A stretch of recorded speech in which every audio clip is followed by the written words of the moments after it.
Local 4 News starts now with a breaking news alert. And that breaking news is just in from Inkster, where two men in ski masks opened fire in the middle of a neighborhood, killing one person.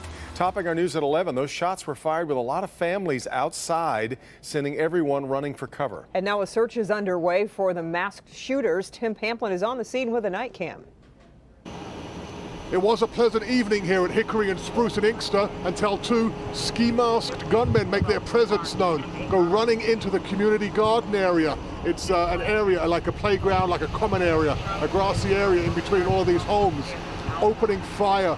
One man has been shot and killed here at the scene. Another man, I'm being told, is at the hospital. Police are checking on him. K9 units are out on the scene. The two gunmen run away on foot. As I make my way down here now, when I zoom in down here, you'll see the garden area. The gunmen came running down here, firing their shots at this man. Families, young children forced to run for cover. Unbelievable. Absolutely unbelievable and absolutely unacceptable to have gunfire in an area like this with kids and families out here, and it's not something we're going to tolerate. It's just not going to happen here, and we will find out who did this, and whoever is responsible for this will go to jail, no question about it. So back out here as we zoom in, you can see some of the evidence markers. Police, again, not much to go on. They say two men in ski masks, possibly one of them now at an area hospital. They're going to check on that. Neighbors tell me they're concerned. Inkster police assure me they will have extra patrols in and around this neighborhood for the foreseeable future. That is the scene in Inkster tonight with a night cam. Tim Pamplin, Local 4. Okay, Tim. A police chase goes through Chesterfield Township lasting only 13 minutes, but stretching 18 miles because of how fast the driver was going. Mar McDonald is live in Chesterfield Township. And Mar, this quickly ended after the man running from police made a few bad turns. Kimberly, Devin, when you see that dash cam video, it's likely that the guy behind the wheel didn't anticipate his run was going to end when he tripped on the grass here at the Burger King behind me. It all starts around 2:30 this morning when the guy behind a wheel of a 2003 Impala with no plate on it decides he's not pulling over for the Chesterfield PD. The vehicle momentarily slowed down, failing to stop. The driver of that Impala opting to make a run for it, according to the dash cam video, zigzagging in and out of Chesterfield and Clinton Township. Going 18 miles in 13 minutes at high speeds, over 100 miles an hour, ultimately ending up at 23 Mile and Gratiot. He's bailing out, bailing out, bailing out. Where he jumps from the car and makes a run for it, but didn't get very far. The driver is a 31-year-old man from Davison with, as police say, several outstanding legal issues. And his passenger, a 21-year-old woman from Lapeer, had multiple outstanding warrants. He tripped on the lawn of a Burger King, and police took him into custody. He was inquiring as to the passenger in the vehicle and then about other items in the vehicle that he wanted to make sure that they belonged to him. Back here live, we are not identifying the driver of that Impala simply because he hasn't been arraigned yet. We expect that arraignment to happen tomorrow, and we expect him to be charged with multiple felonies. We are live in Chesterfield Township tonight. I'm Mara McDonald. Back to you. Okay, Mara. After months of rumors and speculation, tonight the Democratic presidential ticket is set, with Joe Biden choosing Senator Kamala Harris to be his running mate. A historic pick as Harris becomes the first woman of color on a major party ticket. Almost immediately after Biden's announcement, President Trump and his allies went on the offense. Alice Barr has more from Washington. California Senator Kamala Harris drew national attention as a presidential candidate herself. Hey guys, you know what? America does not want to witness a food fight. They want to know how we're going to put food on their table. Yes? Tonight, Joe Biden's former rival making history as his vice presidential running mate, the first black woman on a major party ticket in the U.S. In a social media announcement, Biden calling the former prosecutor a fearless fighter for the little guy and one of the country's finest public servants. The two sparred bitterly in early debates. So that's where the federal government must step in. That's why we have the Voting Rights Act and the Civil Rights Act. Today, Harris promised Biden can unify the American people, saying he spent his life fighting for us. The senator has been a strong voice against President Trump, who's already posted a video attacking her, and tonight recalling her debate performance against Biden, leveling a criticism he often uses against women. It was very, very nasty. Biden promised months ago to pick a woman for his running mate. And following the nationwide protests touched off by the police killing of George Floyd, pressure grew to select a woman of color. I've had a couple people FaceTime me in tears, being so happy about this. Folks who never thought they would see on a ticket someone who looked like them. Biden and Harris are set to speak in person together tomorrow in Biden's hometown of Wilmington, Delaware. Alice Barr, Local 4.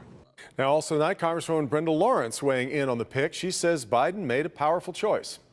Bringing Kamala Harris onto this ticket, he kept his word. And he is strong enough to believe in the power of diversity. He's strong enough to believe that a person who is a Black woman in America is a person that's qualified to sit as his vice president. Lawrence says the choice speaks volumes, and she believes a Biden-Harris ticket will unite the country. Well, let's move to the latest news from Corona, and it's sports-related. The Big Ten making it official today. The conference will not be playing college football this fall. The announcement not to play comes only 6 days after the Big Ten released a revised conference-only schedule. Football is not the only sport impacted, though. The Big Ten is postponing all fall sports and exploring whether to play this spring. Now to the latest coronavirus numbers, with the state reporting 796 new cases with 7 more deaths. And down in Georgia, a school district there north of Atlanta has quarantined more than 900 students and staff because of possible exposure to the virus. In-person classes resumed their last week as the state continues to average more than 3,500 new confirmed cases each day. Now to the latest on the contaminated site in Madison Heights where that green ooze was discovered seeping onto I-696. As you recall, it was coming from electroplating services where thousands of gallons of toxic chemicals had been improperly stored by the owner, Gary Sayers. Jason Colthorpe is live there tonight as that cleanup moves into a new phase. Jason. And one of the things we learned tonight, Devin, is the EPA has continued cleanup on this site through the pandemic. Just finished a phase in July. There's another phase set to begin in September and another in December. But one of the biggest tasks ahead will be the demolition of this building. The federal and state agencies charged with cleaning up the site that produced the green ooze in Madison Heights tonight highlighted the progress that has been made. We've already taken over 307,000 gallons off site for disposal. It's been an expensive undertaking so far for the taxpayers, with the EPA spending $2.2 million so far, with an estimated $2 million more in future costs coming at the former electroplating services site. All while the man responsible, Gary Sayers, fights it from jail. You know, the status of the legal proceedings right now, the city does have the authority to demolish that building while the appeal moves forward. And so, you know, it remains our goal. Taking down the building will happen as soon as Madison Heights has the money. And the state reiterated the contamination is contained, but the costs are not if cleanup isn't finished right away. Even if the building came down tomorrow and all of the soil was excavated, we would still have contaminated groundwater seeping out onto the side of 696 if we were not doing anything to control it. So at that point, we have to make a decision to either keep pumping it out of the ground and hauling it away or putting this in situ system in.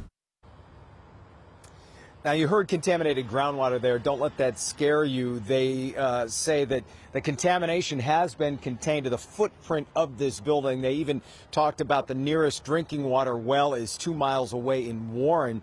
And they have been able to make sure that none of the contamination has gotten in any of the neighborhoods in Madison Heights. A few people had those concerns, but they were able to reiterate that again tonight. Back to you. Well, Jason, are they expecting to get any more money from Gary Sayers for all this cleanup? Yeah, they got $1 million out of him early on for the initial cleanup, but they say he already owes them another $1.5 million, and you heard how much it's going to cost. And they weren't able to get federal funds because this didn't qualify as a Superfund site. But in listening tonight, it sounds like they're not holding their breath for that money. Devin. All right, Jason. Well, the TSA is down one agent after disciplining an employee for alleged theft at Metro Airport. A screener was arrested last Friday and accused of stealing about $1,000 from a passenger. TSA says the employee has been fired and will be charged. A deal is in place to bring an Amazon distribution center to the State Fairgrounds site on Woodward. After years of failed proposals to get the site redeveloped, Mayor Mike Duggan says Amazon would invest about $400 million to build a 3.8 million square foot distribution center. Duggan is hopeful the center will bring at least 1,200 jobs to the city, paying a minimum of $15 per hour. The distribution center is expected to open sometime in 2022. Still ahead, a retired police officer finally gets justice nearly 50 years later. How he tracked down the man who shot him while he was on duty back in 1971. Hey, Ben. Devin, we're finally getting some lower humidity, and now that it's here, that's probably going to stay for a while. Where will the temperatures end up as we finish out this week? Answers next. All right, Ben, but first, an Oakland County man charged with sex trafficking college-aged women, where investigators say he operated